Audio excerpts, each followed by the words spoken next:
بسم اللہ بسم اللہ بسم اللہ تو نہیں ہے، یہ تو 1 سال کم ہو گیا میری زندگی میں سے۔ میں اپنی قبر کے 1 سال اور قریب چلا گیا، اور کسی کا کچھ پتہ نہیں کب اس کا وقت ختم ہو جائے۔ ایک دن اس کا الٹ ہو جائے گا، بچتے بچتے مر جائے۔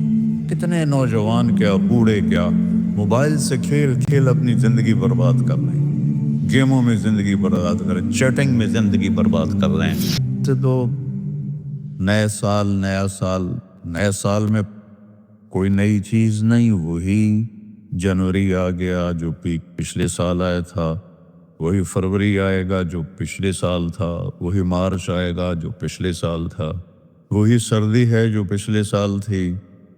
کچھ بھی نہیں بدلتا، صرف ہندسہ بدلتا ہے، باقی سال میں تو نئی کوئی بھی چیز نہیں ہے۔ موسم بھی وہی ہیں، دن رات بھی وہی ہیں، بارش آندھیاں بھی وہی ہیں، دریاؤں کی روانی، ہمارے تو دریا خشک ہو گئے، وہی پہاڑوں پہ برف ہے، وہی آبشاریں ہیں، وہی چشمے ہیں، وہی پرندوں کی ڈاریں ہیں، وہی رات کا اندھیرا ہے، وہی دن کا اجالا ہے، وہی صبح و شام ہے، وہی کہیں رونا ہے، کہیں ہنسنا ہے، کہیں دکھ ہے، کہیں سکھ ہے، کہیں ظالم ہے، کہیں مظلوم ہے، کہیں بدکار ہے، کہیں نیکوکار ہے، کہیں دھوکے باز ہے، کہیں دیانتدار ہے۔ ہر چیز تو اسی طرح چل رہی، تو تبدیلی کیا ہوئی ہے؟ اور کتنے پاگل پن کی بات ہے کہ خوشی منائی جاتی ہے۔ خوشی منانے کی بات تو نہیں ہے، یہ تو 1 سال کم ہو گیا میری زندگی میں سے۔ میں اپنی قبر کے 1 سال اور قریب چلا گیا، تو بدلا تو کچھ بھی نہیں۔ یہ جنوری شروع ہو گیا، پھر فروری آ جائے گا، پھر چلتے چلتے پھر دسمبر آ جائے گا، پھر ایسے موسم گم ہو جائے گا، اور ہماری زندگی کا 1 سال اور گھٹ جائے گا۔ کچھ چیزیں یاد رہ جاتی ہیں، حادثات، واقعات، باقی آدمی سب کچھ بھلا دیتا ہے۔ اتنی عمر گزار کے ماضی میں دیکھوں تو کچھ یاد ہے، اکثر بھول گیا ہے۔ البتہ پچھلے سال کا جو میرے بیٹے کی وفات کا حادثہ ہے، وہ شاید مجھے موت ہی بھلائے گی، اس سے پہلے تو بھولنے کا کوئی شکل نظر نہیں آتی۔ اس کا وقت تھا، وہ چلا گیا۔ تو 2023 تو میری زندگی میں ہمیشہ ہی مجھے دکھ دیتا رہے جب تک میری زندگی باقی ہے۔ تو وقت ایک بہت بڑی دولت ہے۔ جن جن چیزوں سے وقت پیدا ہوتا ہے، اللہ نے سب کی قسم اٹھائی ہے۔ ہر وہ چیز جو وقت کے بننے میں استعمال ہو رہی ہے، اللہ اس کی قسم اٹھا رہا ہے، یہ بتانے کے لیے کہ یہ جو سانس ہے نا، اب یہ کبھی واپس نہیں آئے گا۔ گئی دولت واپس آ جاتی ہے، گئی صحت واپس آ جاتی ہے، گری عمارت دوبارہ بن جاتی ہے، لیکن یہ جو سانس وقت نے لیا ہے واپس نہیں آ سکتا ہے۔ دن اور رات کتنے بڑے ڈاکو ہیں کہ علل اعلان ہماری زندگی کو کھاتے جا رہے ہیں، کھاتے جا رہے ہیں، کھاتے جا رہے ہیں۔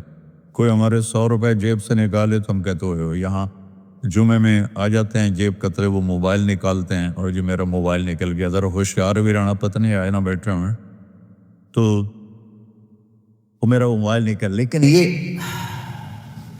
یہ سانس ایک لمحہ جو نکلا ہے، اسے تم واپس نہیں لا سکتے۔ سورج چاند کی گردش الٹی نہیں ہو سکتی۔ تو اس کی اہمیت بتانے کے لیے اللہ تعالیٰ نے ان ساری چیزوں کی قسم اٹھائی۔ والشمس وضحاها والقمر اذا تلاها والنہار اذا جلاها واللیل اذا یغشاها والسماء وما بناها والارض وما طحاها ونفس وما سواها۔ 7 چیزوں کی اکٹھی قسم اٹھائی ہے اللہ تعالیٰ نے۔ سورج کی قسم، چاند کی قسم، دن کی قسم، رات کی قسم، آسمان کی قسم، زمین کی قسم، اور اے انسان تیری جان کی قسم کہ وقت نے تجھے گھیرا ہوا ہے، اور تجھے کھینچ رہا ہے، کھینچ رہا ہے، کھینچ رہا ہے۔ ہر ٹک ٹک ٹک یہ کلہاڑے کی طرح میری زندگی کے درخت کو کاٹ رہی ہے، کاٹ رہی ہے، کاٹ رہی ہے، کاٹ رہی ہے، اور پتہ بھی نہیں چلتا، اور کسی کا کچھ پتہ نہیں کب اس کا وقت ختم ہو جائے۔ میں اپنے بارے میں تو سوچتا تھا کہ 70 سال کا ہو گیا ہوں تو اب میری زندگی مطلب جامن دا ویلا نیڑے ہی ہے، لیکن وہ عاصم پہ وقت آ گیا کہ 36 سال کا نوجوان اور اتنا صحت مند کہ 30 کلومیٹر مسلسل دوڑنے کی طاقت تھی اس کے اندر، 30 کلومیٹر ایک سانس میں دوڑتا تھا، اور خانپور ڈیم کو 1 گو میں اس نے کراس کیا اور آر پار کیا۔ اس کے اوپر موت کا حکم آ گیا تو کچھ پتہ نہیں ہے۔ مریض سسک رہا ہے، یا اللہ موت دے دے، وہ جوان مانگ رہا ہے، یا اللہ زندگی دے دے، اس پہ موت آ جاتی ہے۔ اور وہ ہمارا ایک نوکر تھا چاچا فتح محمد نام تھا، فتح کہتے تھے، آخر عمر میں بیمار ہو گیا تھا تو میں اس کا حال پوچھنے گیا تو مجھے کہا میاں موت نہیں آ رہی، ہمارا ٹائٹل ہے وہاں خاندان میاں، میاں موت نہیں آ رہی، کسی کو مانگے نہیں ملتی، کسی کے بچتے بچتے، لوگ کہتے ہیں نا میں تو مرتے مرتے بچا، ارے بھائی بچتے بچتے مر جائیں گے، میں تو مرتے مر جاؤں، میں تو مرتے مرتے بچے، ایک دن اس کا الٹ ہو جائے گا، بچتے بچتے مر جائے۔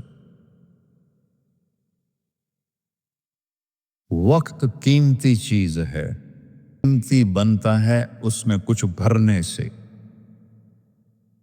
اور جو بھر دو گے نکال نہیں سکو گے۔ وقت کے برتن میں جو بھرو گے، وہ بوتلوں میں یہ سیرپ مشینوں ہیں ایسے کٹ ڈال رہی ہوتی ہے نا، ایسے بوتل آتی ہے، اس میں اوپر سے وہ مشین اس کے اندر سیرپ ڈالتی ہے، وہ آگے چلی جاتی، کبھی کوئی بوتل مس ہو جاتی ہے تو خالی آگے نکل جاتی، اس کے اوپر کھڑا ہوا جو ہے کام کرنے والا، وہ اس کو اٹھا کے دوبارہ پیچھے رکھ دیتا، پھر بھر جاتی ہے۔ لیکن یہاں یہ نہیں ہو سکتا کہ میری یہ گھڑی خالی چلی گئی، کچھ بھی نہ کیا، یا موبائل سے ہی کھیلتا رہا۔ کتنے نوجوان کیا بوڑھے کیا موبائل سے کھیل کھیل اپنی زندگی برباد کر رہے ہیں، گیموں میں زندگی برباد کر رہے ہیں، چیٹنگ میں زندگی برباد کر رہے ہیں۔ وقت ایک قیمتی چیز ہے، یہ سال مہینے تو ہم نے بنائے ہیں، اللہ نے کہا تھا تعلموا عدد السنین والحساب، مہینے سال تم خود بنا لینا، میں تمہیں وقت کھلا دے رہا ہوں جب تک تمہاری زندگی ہے۔ 17 ہجری میں حضرت عمر رضی اللہ تعالیٰ عنہ کی حکومت تھی، ابو موسیٰ اشعری رضی اللہ تعالیٰ عنہ یہ گورنر تھے بصرہ کے، تو انہوں نے خط لکھا کہ امیر المومنین آپ کے خط آتے ہیں، نہ پتہ ہوتا ہے یہ کب نافذ ہونا ہے اور نہ پتہ ہوتا ہے یہ کب ختم ہونا ہے، تو ارخ لنا، تو ہمارے لیے کوئی کیلنڈر بنائیے۔ تو حکومت بہت پھیل چکی تھی، 22 لاکھ مربع میل میں حکومت پھیل چکی تھی، تو حضرت عمر کو یہ بات بڑی پسند آئی تو انہوں نے سب کو جمع کیا، فرمایا بھائی ابو موسیٰ کا خط آیا ہے تو ہمیں اپنا کوئی کیلنڈر بنانا چاہیے۔ سب نے کہا بالکل صحیح ہے، تو فرمایا کہاں سے شروع کرے؟ تو ایک رائے آئی میلاد النبی سے شروع کرے، ولادت نبی سے شروع کرے۔ ایک رائے آئی غزوہ بدر سے شروع کرے، ایک رائے آئی فتح مکہ سے شروع کرے۔ آپ نے حضرت علی سے پوچھا تمہاری کیا رائے ہے؟ کہا ہجرت سے شروع کریں، کہ ہجرت سے اسلام زندہ ہوا، آپ کی ہجرت ہوئی تو اسلام کے دروازے کھلے۔ تو عمر رضی اللہ تعالیٰ عنہ کو یہ رائے سب سے زیادہ پسند آئی، اور یہ طے پایا کہ بھئی ہم ہجرت نبی سے اپنے سال کو شروع کریں گے۔ تو محرم سے ہجرت کی ابتدا ہو گئی۔ تو آپ نے فرمایا چونکہ ہجرت کی ابتدا تو محرم سے ہے، ہمارے نبی نے ہجرت کی سفر میں جا کر 27 سفر، تو ہم ہجری شروع کریں گے وہاں سے، اور سال شروع کریں گے محرم سے، کہ محرم سے ہجرت کی ابتدا ہوئی تھی، اور حاجی حج کر کے واپس جاتے ہیں تو محرم پہلا مہینہ بنتا ہے، تو لہٰذا ہمارا جو سال بنا وہ بنا محرم سے شروع ہوگا، اور اس کی جو سال کی جو انتہا ہے، ابتدا، وہ ہجری سے ہوگی۔ اور صحابہ اجازت لے رہے تھے، جا رہے تھے، ابوبکر صدیق نے اجازت مانگی تو آپ نے انکار کر دیا، تو کہا یا رسول اللہ میں آپ کے ساتھ جاؤں گا؟ آپ نے کہا ہاں۔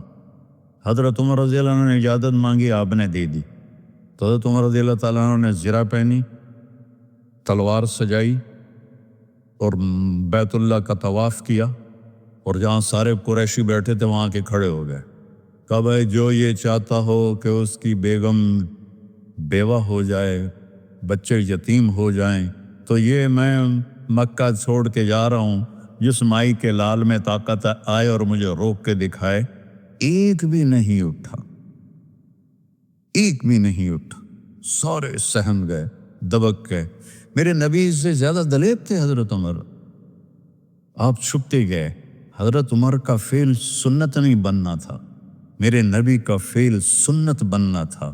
کمزوری کے وقت میں کیا کرنا ہے ہمیں طریقہ سکھانے کے، ورنہ جبریل ایسے براق پہ بٹھاتے اور جا کے مدینے اتار دیتے۔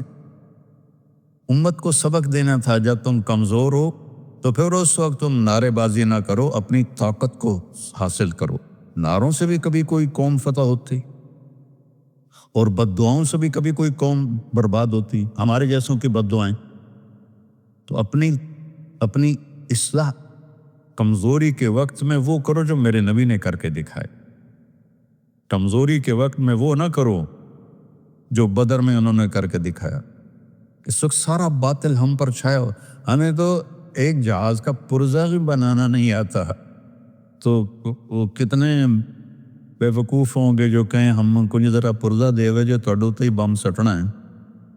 کیا خیال ہے دیں گے وہ؟ جب تک ہم اپنے وسائل پہ، جب تک ہم اپنے علم میں، دیکھو چائنا والوں نے جا کے انگلینڈ میں علم نہیں سیکھا، امریکہ میں علم نہیں سیکھا۔ ہمارا ہر محکمہ، چاہے وہ فوج ہو چاہے وہ سول ہو، امریکہ جا رہے ہیں، انگلینڈ جا رہے ہیں سیکھنے کے لیے۔ ارے دشمن بھی کبھی سکھائے گا کچھ؟ ہم خود تراشتے ہیں منازل کے سنگ میل، ہم وہ نہیں ہیں جن کو زمانہ بنا گیا۔